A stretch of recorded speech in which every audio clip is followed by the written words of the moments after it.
आशीष चित्रांशी और आप देख रहे हैं द न्यूज लॉन्चर। इस दौर में जो संघी खेमा है या कुल मिलाकर कहें मोदी और शाह के कैंप में शामिल होने वाले संवैधानिक पदों पर बैठे जो लोग हैं वो एक के बाद एक फंसते हुए नजर आ रहे हैं।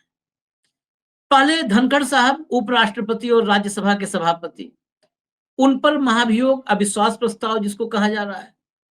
उसके साथ ही 55 सांसदों ने साइन कर दिया राज्यसभा में महाभियोग। इलाहाबाद हाई कोर्ट के जज शेखर कुमार यादव, वो नफरती जज जिसने घोर आपत्तिजनक बयान दिए। अब मामला राजीव कुमार, जिन पर सबसे ज्यादा इस देश के सबसे ज्यादा लोगों की नजरें जिस शख्स पर है वो राजीव कुमार पर, सबसे ज्यादा आरोप जिस पर लगते हैं वो राजीव कुमार। धनखड़ साहब तो तभी फ्रेम में आते हैं, तभी कैमरे में आते हैं जब सत्र चल रहा होता है। सत्र नहीं चलता तो खासकर चुनाव जहां पर जाट आबादी थोड़ी बहुत है वहां पर इनके निजी कार्यक्रम लगते हैं, तब चर्चाओं में आते हैं, नहीं तो चर्चाओं से बाहर रहते हैं। इनके वीडियोज वायरल होते हैं मोदी जी के स्वागत में झुके हुए। हालांकि ये कह रहे हैं कि हम झुकेंगे नहीं, किसान के बेटे हम झुकेंगे नहीं। राजीव कुमार के सामने बड़ी मुसीबत है।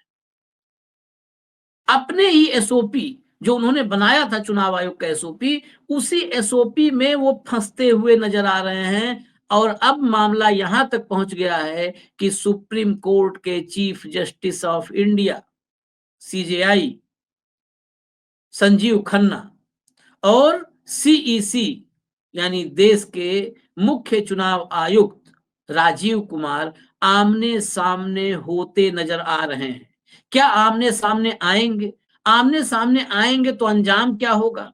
क्योंकि कांग्रेस और विपक्ष के नेताओं ने जो पृष्ठभूमि तैयार करनी शुरू की है, कहते हैं नींव डालना, वो नींव उस रास्ते की नींव नजर आ रही है जो रास्ता जेल की ओर जाता है।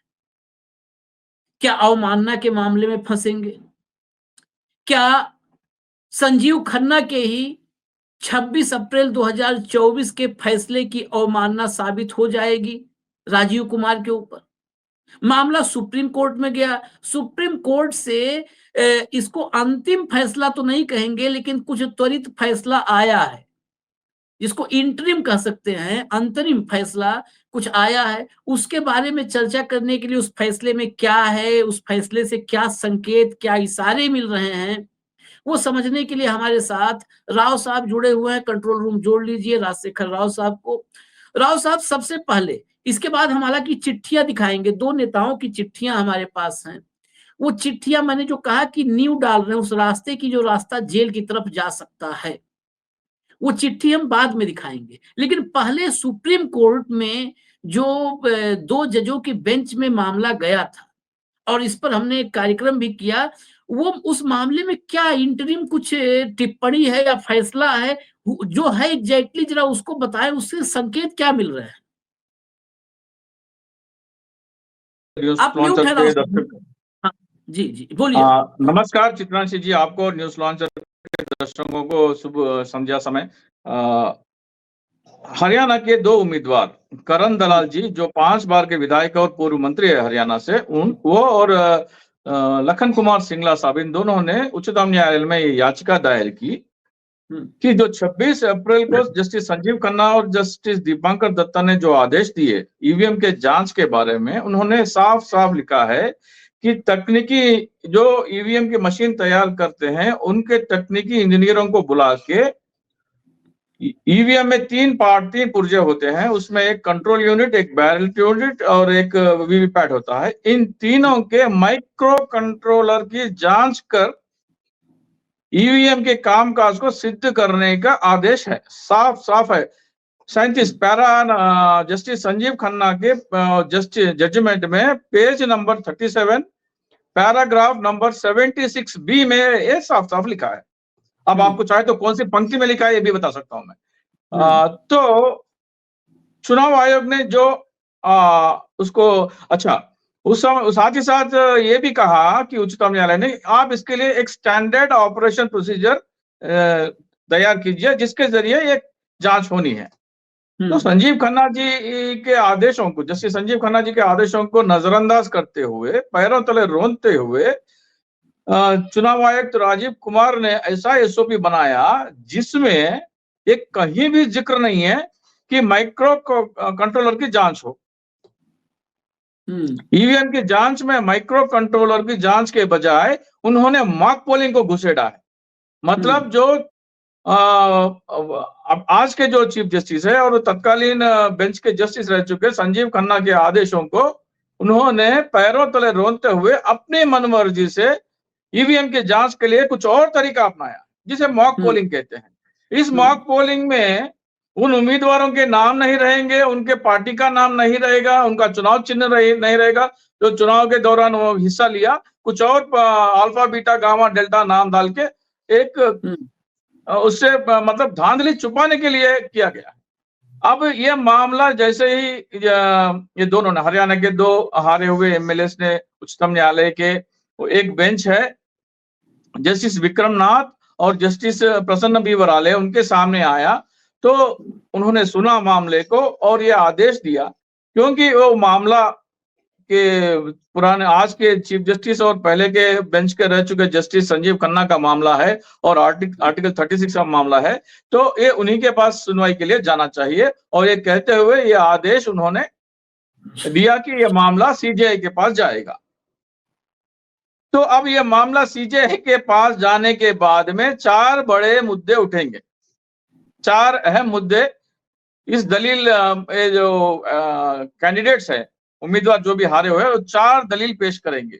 एक तो राजीव कुमार ने चुनाव आयोग ने जो स्टैंडर्ड ऑपरेशन प्रोसीजर बनाया है उसमें जस्टिस संजीव खन्ना द्वारा लिखित आदेश माइक्रो कंट्रोलर की जांच यानी वीवीपैट कंट्रोल यूनिट और बैलेट यूनिट का माइक्रो कंट्रोलर की जांच का कोई एक शब्द भी नहीं है, वो प्रोसीजर ही हटा दिया है और अपने मन मुताबिक ये मॉक पोलिंग का एक मुद्दा लेके आए जिससे आप धांधली पकड़ नहीं सकते। दूसरा मुद्दा ये उठेगा कि चुनाव आयोग ने अपने मॉक पोलिंग के प्रोसीजर में ये मान लिया कि वीवीपैट गिनकर ही ईवीएम की कामकाज को तय किया जा सकता। मॉक पोलिंग के स्टैंडर्ड ऑपरेशन प्रोसीजर के मॉक पोलिंग में ये लिखा है कि मॉक पोलिंग में जो भी वोट पड़े उनके वीवीपैट गिनकर और मॉक पोलिंग में पड़े ईवीएम के आंकड़ों को मतलब कंट्रोल यूनिट के आंकड़ों को मैच करके आप ईवीएम की कामकाज को सिद्ध करेंगे। मतलब चुनाव आयोग ने ये एक्सेप्ट मैं 1 मिनट रोकूंगा। ये हम लोग तो ये कई बार बता चुके दर्शकों को कि ये आदेश था संजीव खन्ना की बेंच का। जस्टिस विक्रमनाथ की बेंच ने इस पर क्या बोला है? ये मामला ट्रांसफर किया है, ये मामला चीफ जस्टिस को ट्रांसफर किया है। अच्छा, ट्रांसफर कर दिया? हाँ, कर दिया चीफ जस्टिस को क्योंकि वो आदेश वो आदेश आज के चीफ जस्टिस का है तो मामला उन्हीं के पास जाना चाहिए। ये कहते हुए उन्होंने मामला चीफ जस्टिस को ट्रांसफर कर दिया। ये फ्राइडे की बात है, कल की बात है, ये आदेश कल शाम को मिले हैं। वो उन्होंने मामला जो है चीफ जस्टिस के सामने ट्रांसफर कर दिया। अब मामला चीफ जस्टिस और राजीव कुमार आमने सामने रहेंगे दोनों। अब देखना है कि जस्टिस संजीव खन्ना फटकार लगाएंगे या मलहम लगाएंगे, क्या करेंगे तो देखना है। ये मैंने इसलिए पूछा, मैं आपको बता दूं फिर हम डिटेल में जाएंगे, इसलिए मैंने पूछा क्योंकि जस्टिस विक्रमनाथ की ही बेंच में जो पॉल करके एक है शख्स जिन्होंने याचिका लगाई थी इस पे, उसमें उन्होंने आंध्र प्रदेश के चुनाव का जिक्र किया था, जगन मोहन रेड्डी और चंद्रबाबू नायडू का जिक्र किया था और पॉल की याचिका खारिज हुई थी। वो केस भी जस्टिस विक्रमनाथ के ही बेंच में था जिसमें जस्टिस विक्रमनाथ ने उस याचिका का मजाक बुरी तरह उड़ाया था और कहा था कहां पर क्या प्रूफ है, क्या सबूत है, कहां पर भ्रष्टाचार है, हमें तो भ्रष्टाचार कहीं नहीं नजर आ रहा है। इस तरीके की तमाम टिप्पणियां थी, उस पर हमने पूरा एपिसोड किया था। तो इसीलिए मैंने पूछा कि जस्टिस विक्रमनाथ की ही बेंच में अगर गया है मामला तो ये समझना जरूरी है कि जस्टिस विक्रमनाथ ने उस पर क्या टिप्पणियां की हैं या क्या इंटरिम आदेश दिया। लेकिन अगर संजीव खन्ना की बेंच में गया केस तो ये साफ है कि अब राजीव कुमार और संजीव खन्ना आमने सामने हो गए हैं, इसमें कोई दो राय नहीं है। मैं आप पे और आऊंगा आपके पास जो है इसको आगे समझने के लिए, लेकिन मैं वो दो एक चिट्ठियां मिनट, और एक दिखा एक दूं। टिप्पणी, एक टिप्पणी अच्छा, आपको हाँ दे दूं, मतलब हाँ। काफी दर्शकों को आपका अभी का प्रश्न, उसका अभी का एक्सप्लेनेशन देता हूं। जस्ट डॉक्टर के पाल का अर्जी क्या था कि आप बैलेट पेपर से चुनाव करवाएं, ईवीएम में मत हम्म, करवाएं। वो अर्जी हम्म, अलग है। ये अर्जी हम्म, क्या है, इसमें क्या पूछा गया कि सुप्रीम कोर्ट के जो आदेश है वो हम्म, स्टैंडर्ड ऑपरेशन प्रोसीजर में कहीं नहीं दिख रहे हैं। हम्म, सुप्रीम कोर्ट ने जो आदेश दिया, जो रास्ता अपनाने के लिए कहा कि ईवीएम जांच के आदेश आप माइक्रो कंट्रोलर के वेरिफिकेशन से करेंगे, उसको नजरअंदाज किया चुनाव आयोग ने, उसको पैरों तले रोन दिया और अपने मुताबिक ये मॉक पोलिंग के नाम से एक नया ही एक तरीका लेके आया। हम्म, दोनों अलग अलग है, इसीलिए हम्म। मामला अभी चीफ जस्टिस के सामने गया है। अच्छा, एक तरफ चीफ जस्टिस के पास मामला चला गया, दूसरी तरफ दो चिट्ठियां भी मेरे पास है, उनको भी मैं कहूंगा कंट्रोल रूम से दिखाएं। एक गोपाल दास अग्रवाल की चिट्ठी, गोपाल दास अग्रवाल की चिट्ठी जो है, जरा दिखाइए कंट्रोल रूम। इस चिट्ठी में इन्होंने ये 10 दिसंबर की चिट्ठी है, ये मैं जो अभी दिखा रहा हूं, ये मुख्य निर्वाचन आयुक्त को संबोधित, निर्वाचन सदन नई दिल्ली, इलेक्ट्रॉनिक वोटिंग मशीन के सत्यापन के संबंध में माननीय उच्च न्यायालय के आदेश दिनांक 26/4/2024 के अनुसार, जिसका हम लोग अक्सर जिक्र करते हैं और जो मामला गया है, इसलिए इस चिट्ठी को मैं दिखा रहा हूं कि यही मामला कि मशीन के जो सत्यापन वेरिफिकेशन को लेकर के 26/4 यानी 26 अप्रैल 2024 को जो संजीव खन्ना ने आदेश दिया था, उसी के संबंध में ये चिट्ठी गोपाल दास अग्रवाल ने लिखा है। और ये भी इस चिट्ठी में भी पहला पॉइंट ही है कि आपके स्टैंडर्ड ऑपरेशन प्रोसीजर एवं टेक्निकल स्टैंडर्ड ऑपरेशन प्रोसीजर को पढ़कर समझने पर मुझे समझ में आया कि मशीन की जांच में चुनाव के दौरान पाए गए वीवीपैट की गिनती नहीं होगी और शिकायत किए गए मशीन के पुर्जों में से एक मॉक पोलिंग किया जाएगा और उस मॉक पोलिंग के दौरान पाए गए वीवीपैट गिनकर मॉक पोलिंग में प्राप्त कंट्रोल यूनिट के आंकड़ों से मिलाकर ईवीएम के कामकाज को आप सही साबित कर देंगे। इसकी वजह यह बताया गया है कि उच्चतम न्यायालय ने अपने आदेश में यह कहीं नहीं कहा कि ये मशीन का सत्यापन वीवीपैट गिनकर किया जाएगा। अगर ऐसी बात है तो मॉक पोलिंग से वीवीपैट गिनकर मशीन का सत्यापन क्यों हो रहा है? जब वीवीपैट, दूसरे नंबर पॉइंट में लिखते हैं, जब वीवीपैट गिनकर ही मशीन का सत्यापन होना है तो चुनाव के दौरान पाए गए वीवीपैट उपलब्ध हैं, आंकड़े घोषित हैं, बस वीवीपैट गिनकर मिलान करके सत्यापन करना है। मामला इतना सरल है तो इसे क्यों इतना इसे अपनाया नहीं जा रहा है? मैं दो ही पॉइंट, लंबी चिट्ठी है, एक गोपाल दास अग्रवाल के अलावा भी चिट्ठी है, दूसरी चिट्ठी सुरेश गोयल की, ये चिट्ठी भी जरा दिखा दीजिए कंट्रोल रूम, सुरेश गोयल की चिट्ठी।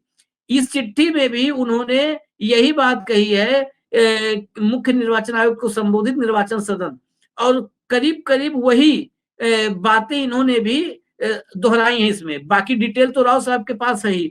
यानी मैंने जो कहा कि कांग्रेस या विपक्ष के नेता इस बार घेराबंदी कुछ अलग कर रहे हैं, प्रेस कॉन्फ्रेंस करके हो हल्ला के बजाय एक तरफ अदालत जा रहे हैं और एक तरफ उस एसओपी को लेकर के स्पष्टीकरण के लिए बार बार चिट्ठियां लिख रहे हैं राजीव कुमार को। अब अगर राजीव कुमार इस पर सफाई देते हैं तो वो सफाई भी सुप्रीम कोर्ट में सुनवाई के दौरान पेश होगा।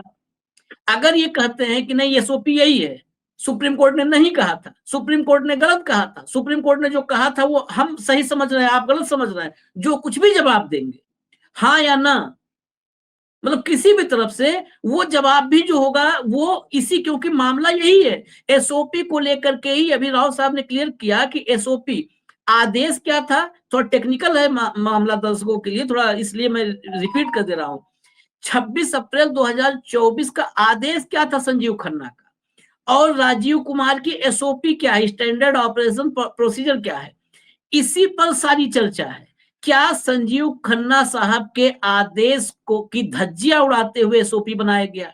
क्या संजीव खन्ना साहब के आदेश को तोड़ा और मरोड़ा गया? क्या संजीव खन्ना साहब के आदेश को डस्टबिन में डाल दिया गया? ये सवाल है एसओपी को लेकर के।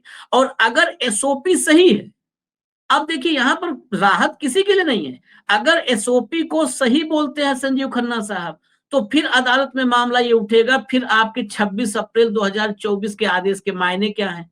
फिर कैसे चुनाव में पारदर्शिता के लिए आपका वो फैसला कहां तक सही है? उससे कैसे पारदर्शिता साबित हो सकती है जब आपका फैसला वही था तो? कि एसओपी में आप बनाओ, मॉक पोल करो, और अगर आपको पर्चियों का मिलान ही करना है तो पोलिंग के दिन का करोगे, मॉक पोल क्यों करना? तो इसमें संकट दोनों के लिए है। सीजेआई अब हो चुके हैं संजीव खन्ना साहब, उनके लिए भी संकट है और राजीव कुमार के लिए तो बड़ा संकट है, क्योंकि क्या सोच करके और क्या डिसीजन, क्या निर्णय दिया है, अब संजीव खन्ना के ही बेंच में है। अब ऐसा नहीं है कि संजीव खन्ना का आदेश था और उसको डिक्टेट आशीष चित्रांशी या राजशेखर राव कर रहे हैं। अगर संजीव खन्ना के आदेश को हम या राव साहब डिक्टेट करें तो हो सकता है उनकी मंशा हम ना समझ पाए। उनका क्या मंशा बहुत इंपॉर्टेंट होती है, उनका मोटिव क्या था हम ना समझ पाए। अब जब संजीव खन्ना के बेंच में है तो दो बातें साफ हो जाएंगी, या तो राजीव कुमार ने उस आदेश का मखौल उड़ाया, धज्जियां उड़ाई, उस आदेश को डस्टबिन में डाला, पैरों तले रौंदा है, और अगर ऐसा किया है तो अवमानना के दोषी हैं, फिर तो जेल का रास्ता बनता है। क्योंकि उसके बाद से लोकसभा चुनाव हो चुके, 26 अप्रैल 2024 का आदेश है, फिर तारीख बता दूं, उसके बाद लोकसभा चुनाव हुए, आंध्र प्रदेश के विधानसभा चुनाव हुए, उसके बाद उड़ीसा के विधानसभा चुनाव हुए, सब एक साथ ही हुए थे। उड़ीसा के विधानसभा चुनाव हुए, हरियाणा के विधानसभा चुनाव हुए, जम्मू कश्मीर के हुए, झारखंड के हुए, महाराष्ट्र के हुए, इतने चुनाव हो चुके हैं। एक उपचुनाव में भी सुप्रीम कोर्ट के किसी आदेश की अवहेलना, वो भी एक गंभीर अपराध है। यहाँ पर तो 6 स्टेट के चुनाव हो चुके, राज्य विधानसभा के चुनाव, और आम देश का आम चुनाव हो चुका, और इतने बड़े पूरे देश के इतने मतलब बड़े पैमाने पर आप कहें अगर इतने चुनाव हो चुके और उस आदेश का मखौल एसओपी के जरिए बनाया गया है, एसओपी में छेड़छाड़ करके या मनमानी करके, तो फिर जो है राव साहब, बड़ा मैं साफ कर रहा हूं इसके के टेक्निकल मसले को दर्शक समझ पाए, तो फिर राजीव कुमार के लिए जेल का रास्ता जा रहा है।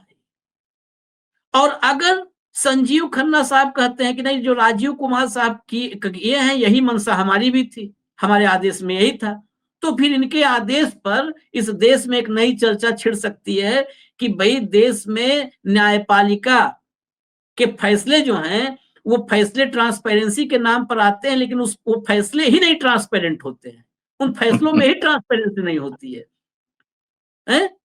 तो कुल मिला जुला के कोई ना कोई तो फंसेगा राव साहब।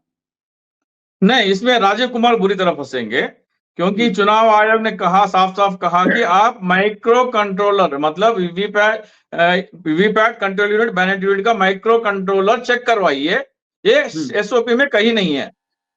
इसके बजाय उन्होंने मॉक पोलिंग को लेके आए, और मॉक पोलिंग में लेके आके क्या कर रहे हैं, मॉक पोलिंग के वीवीपैट गिनकर मॉक पोलिंग के आंकड़ों से, एक कंट्रोल यूनिट के आंकड़ों से मैच करके कह रहे हैं कि ईवीएम सही है। लेकिन वही काम हम का शिकायत क्या है, धांधली चुनाव के दिन हुआ या नहीं, इसका ये मेन मुद्दा है। उसके वीवीपैट गिनने के लिए वो तैयार नहीं है, मतलब सुप्रीम कोर्ट के आदेशों को जैसे चाहे वैसे मरोड़ रहे हैं। वो कह रहे हैं, मतलब चुनाव के दिन जो वीवीपैट गिनने की बात जब उम्मीदवार कहता है कि वो कहते हैं कि सुप्रीम कोर्ट ने कहा कि वीवीपैट गिनना है करके बोलते हैं, मॉक पोलिंग में आके फिर वीवीपैट गिनने लगते हैं। मतलब सुप्रीम कोर्ट का कोई मायना ही नहीं है उनके पास, रत्ती भर भी उसका कोई वैल्यू नहीं है, जैसा चाहे वैसा इंटरप्रेट कर सकते हैं उसको। तो अभी मामला जो है ना, आगे क्या होगा, दलील जब पेश की जाएगी वकीलों द्वारा, या इसमें मेरे ख्याल से अभी महाराष्ट्र के कई उम्मीदवार इस केस में भी इंप्लीड हो जाएंगे। ये तो हरियाणा के 2 लोग हैं, मेरे ख्याल से हरियाणा के और भी लोग इसमें जुड़ेंगे, और साथ ही साथ महाराष्ट्र के कांग्रेस के, एनसीपी के और बाला साहब के पार्टी के कई लोग इसमें इंप्लीड हो जाएंगे।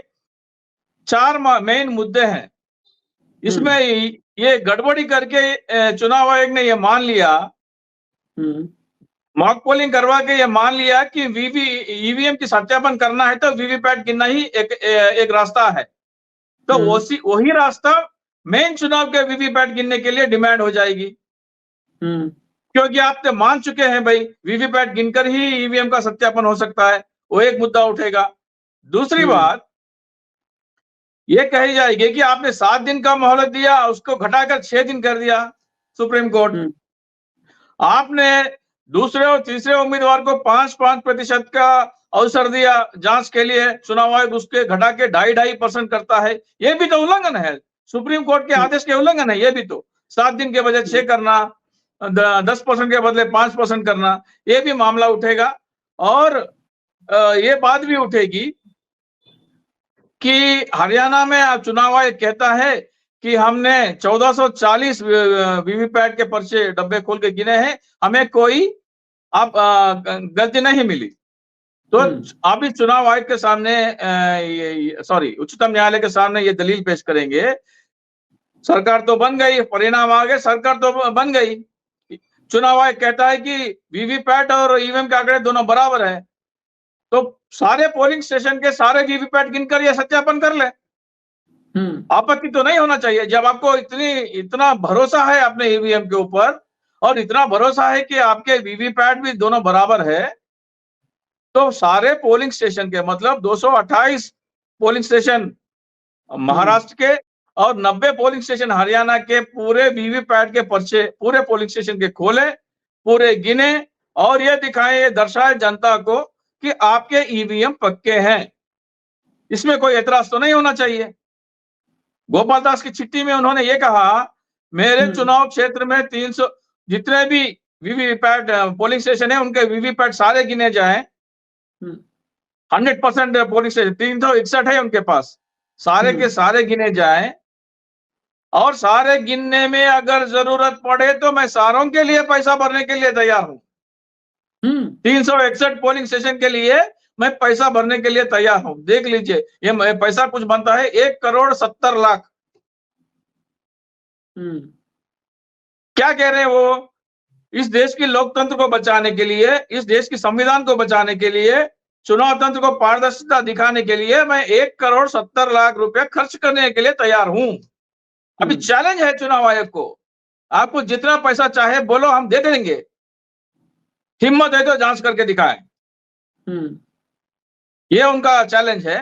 तो मैं सैल्यूट करता हूं गोपाल दास जी अग्रवाल जी को और महाराष्ट्र के सारे उम्मीदवार और हरियाणा के सारे उम्मीदवार को विनती करता हूं, जो पत्र गोपाल दास जी ने लिखा है सभी को 288 के उम्मीदवारों को लिखना चाहिए। इस यहाँ पर 90 उम्मीदवारों को लिखना चाहिए, नहीं तो कम से कम हारे हुए उम्मीदवारों को लिखना चाहिए कि आप 100% पोलिंग स्टेशन का वेरिफिकेशन करके आप ये दर्शाए जनता को कि ये सारे ईवीएम में कोई झोल नहीं है। अभी सुप्रीम कोर्ट चीफ जस्टिस के मामले में उनके सामने में एक बड़ा मुद्दा है, मारकड़वाड़ी का जो हुआ और एक शव यात्रा जो ईवीएम की निकाली गई और महाराष्ट्र में जिस तरह के लोग उमड़कर सड़कों पे आ रहे हैं कि हम ईवीएम के जो भी परिणाम है उनको नहीं मानते, उसको संज्ञान में लेते हुए वह भी ये आदेश दे सकते हैं, क्योंकि चुनाव परिणाम घोषित हो गए हैं, सरकार भी बन गई है, जीतने वाले को तो ईवीएम पे धांधली का कोई शिकायत नहीं है, तो उनको कोई एतराज नहीं होना चाहिए। चुनाव आयोग कहता है ईवीएम में कोई गड़बड़ी नहीं है, उनको कोई एतराज नहीं होना चाहिए। जब महाराष्ट्र की जनता सड़कों पे आ रही है तो उनको उनके जो भी डाउट्स है वो क्लियर करने के लिए ये संज्ञान में ले सकते हैं चीफ जस्टिस संजीव खन्ना साहब, और कह सकते हैं कि अरे भाई जब लोग उसमें मुतमईन नहीं है परिणाम से, अब पर्चे गिन के सारे बता दो क्या गड़बड़ है। जीतने वाले उम्मीदवार को कोई शक नहीं है कि ईवीएम में कोई गड़बड़ी है, वो मानते हैं कि लोगों ने हमें वोट डाला वही सही है, तो वो कोई एतराज जताने का लायक नहीं रहेंगे। चुनाव आयोग को भी कोई एतराज नहीं होना चाहिए, वो भी कहता है कि ईवीएम में कोई गड़बड़ी नहीं है। लोगों की इतनी शंकाएं हैं तो उन्हें दूरी कर देते हैं। पूरे वीवीपैट 288 + 90 378 जो भी पोलिंग स्टेशन है हरियाणा और महाराष्ट्र के, सारों के वीवीपैट गिन के जनता के सामने रख दो। अगर ये फैसला संजीव खन्ना देते हैं तो इतना ऐतिहासिक फैसला होगा, ये हरियाणा और महाराष्ट्र के सरकारों को बदल भी सकती है। और एक विनती है मेरी एक विनती है जनता से, जो भी हमारे जो प्रोग्राम देख रहे हैं, आप एक ट्वीट कर ले कि हरियाणा और महाराष्ट्र में जो भी वीवीपैट है उसको 100% गिन के, सारे पोलिंग स्टेशन के सारे वीवीपैट गिन के परिणाम के साथ जो मिलान करके दर्शाए कि ईवीएम में कोई गड़बड़ी नहीं है। हो सके तो आप उसको, मैं ट्वीट आपको भेजता हूं, उसको आप डिस्क्रिप्शन में डाल दीजिए। वो ट्वीट कॉपी करके लोग अगर ट्वीट करना शुरू कर दें तो जब तक मामला 3-4 दिन के बाद सुप्रीम कोर्ट चीफ जस्टिस के सामने आएगा तो लोग क्या चाहते हैं ये भी उनके सामने पहुंच सके। ये करना भी चाहिए लोगों को। कम से कम लोगों की भावनाएं, इस देश की आकांक्षाएं ये माननीय सर्वोच्च न्यायालय तक जानी चाहिए, वहां तक पहुंचनी चाहिए कि लोगों की मन में कितना भ्रम है, कितनी शंका है, कितना संदेह है इस पूरी चुनावी व्यवस्था पर। और साथ ही महाराष्ट्र का एक और उदाहरण है जो हमने आपको दिखाया है एक रिपोर्ट में, डायरेक्ट हिट में, जिसमें महाराष्ट्र के गांव में ग्राम सभा ने फैसला किया है कि हम तब तक मतदान नहीं करेंगे जब तक कागज पर नहीं होगा। ग्राम सभा यानी गांव की सरकार, पंचायती राज में उसको अभूतपूर्व ताकत दी गई है। अब उसके फैसले को कैसे कोई रौंदेगा? ग्राम सभा के पास वैसे ही ताकत हो, गांव की सरकार जैसे देश की सरकार है वैसे वो गांव की सरकार है। गांव के लिए, गांव के भीतर का कोई फैसला लेने के लिए स्वतंत्र है और उस फैसले की वैधानिक रूप से मान्यता है। तो ग्राम सभा का फैसला, ये सुप्रीम कोर्ट में जो मामला गया है, ये मामला अभी यहां पर नहीं रुकने वाला है। ग्राम सभाएं अगर फैसला ऐसा करने लगी इसको तो भी फिर सुप्रीम कोर्ट को कोई बड़ा निर्णय लेना पड़ेगा, क्योंकि ग्राम सभाओं के फैसलों को मरकड़वाड़ी जैसे आप नहीं कि मुकदमा कर दियो, ग्राम सभा का फैसला है, ग्राम सभा ने फैसला लिया यानी उसकी वैधानिकता है। उस फैसले के ऊपर डीएम कलेक्टर नहीं होता है। फिर तो आप पंचायती राज सिस्टम को ही कोलैप्स कर दोगे, ध्वस्त कर दोगे, खत्म कर दो फिर। तो अब ये फैसले अगर आने शुरू हो गए, गांव से ग्राम सभाओं ने फैसला करना शुरू कर दिया तो आगे बहुत मुसीबत होगी। इसीलिए मैंने कहा कि राजीव कुमार की उल्टी गिनती अब आप मानिए कि शुरू हो चुकी है। वक्त कितना लगेगा ये तो नहीं पता, लेकिन उल्टी गिनती शुरू हो चुकी है। फिलहाल हमें इजाजत दीजिए, आप न्यूज लॉन्चर देखते रहिए। राव साहब बहुत बहुत धन्यवाद, आप सारी अपडेट्स लेकर के आए। फिलहाल इजाजत दीजिए, धन्यवाद राव साहब, नमस्कार। नमस्कार।